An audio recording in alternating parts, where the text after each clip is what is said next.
ప్రభు యొక్క ఘనమైన నామాన్ని బట్టి ప్రతి ఒక్కరికి వందనాలు చెల్లిస్తూ ఉన్నాను.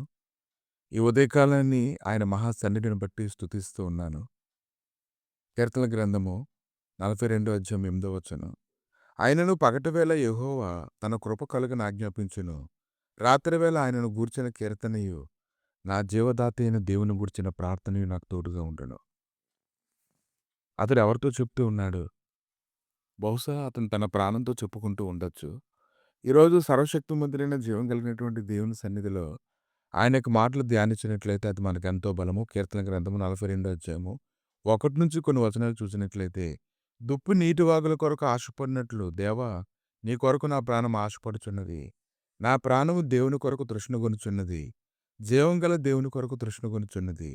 దేవుని సన్నిధి నేనెప్పుడు వచ్చెదను? ఆయన సన్నిధి నేనెప్పుడు కనపడెదను? కనుక ప్రాణమైతే ఆయన సన్నిధిని కోరుకుంటూ ఉంది. ఎంతమందికి తమ ప్రాణం దేవుడి సన్నిధిని కోరుకునేలా ఉంటుంది?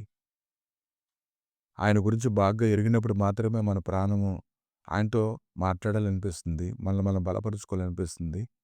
కృంగినటువంటి ప్రాణానికి ఆయనే సహాయకుడని మనం తెలుసుకునేలా చేస్తుంది. నీ దేవుడు ఏమైనని వారు నిత్యము నాతో అనుచుండగా రాత్రింబగళ్ళు నా కన్నీళ్లు నాకు అన్నపానములాయెను. జనసమూహంతో పండుగ చేయుచున్న సమూహంతో నేను వెళ్ళిన సంగతిని సంతోషం కలిగి స్తోత్రం చెల్లించుచు నేను దేవుని మందిరమునకు వారు నడిపించిన సంగతిని జ్ఞాపకం చేసుకొనగా నా ప్రాణం నాలో కరిగిపోచున్నది. నా ప్రాణమా నీవేళ కృంగి ఉన్నావు. నాలో నీవేళ తొందరపడుచున్నావు. దేవుని యందు నిరీక్షణించుము. ఆయనే నా రక్షణకర్తనియు. నా దేవుడని చెప్పుకొనుచు ఇంకను నేను ఆయనను స్తుతించెదను.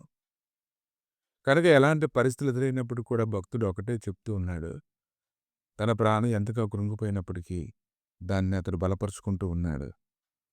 నా దేవా, నా ప్రాణం నాలో కృంగి ఉన్నది. కావున యొర్దాను ప్రదేశం నుండియు, హెర్మోను పర్వతం నుండియు, మిసారు కొండ నుండియు నేను ఇది జ్ఞాపకం చేసుకొనుచున్నాను. నీ జల ప్రవాహముల ధ్వని విని కరడు కరడును పిలుచున్నది. నీ అలలన్నీ నీ తరంగములన్నీ నా మీదుగా పొర్లి పారి ఉన్నది.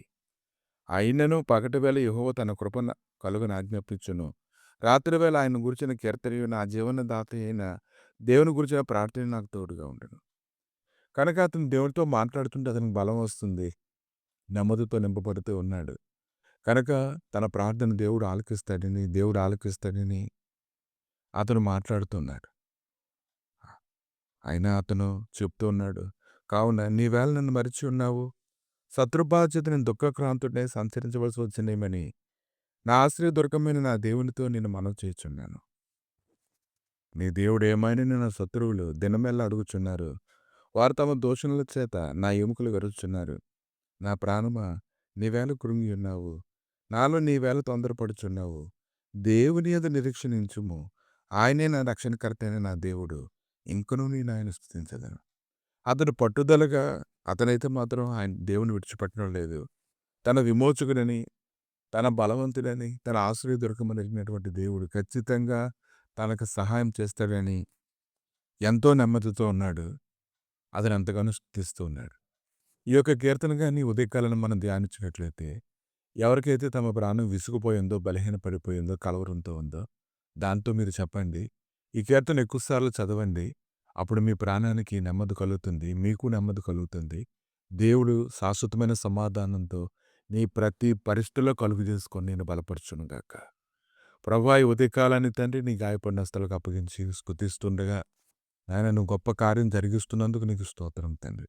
నీ సమాధానకరమైన సన్నిధి ప్రభు తోడుగా ఉంచి అన్ని విషయంలో బలపరిచిన మహిమతో నీ ప్రతిచ్చి మీరే మహిమ పొందమని ప్రభు మీరు ఆదరిస్తుండగా తండ్రి నాయన అన్ని విషయంలో అందరికీ కావాల్సిన కృప దయచేయమని యేసు నామములు అడిగి వేడుకుంటున్నాము తండ్రి. ఆమెన్.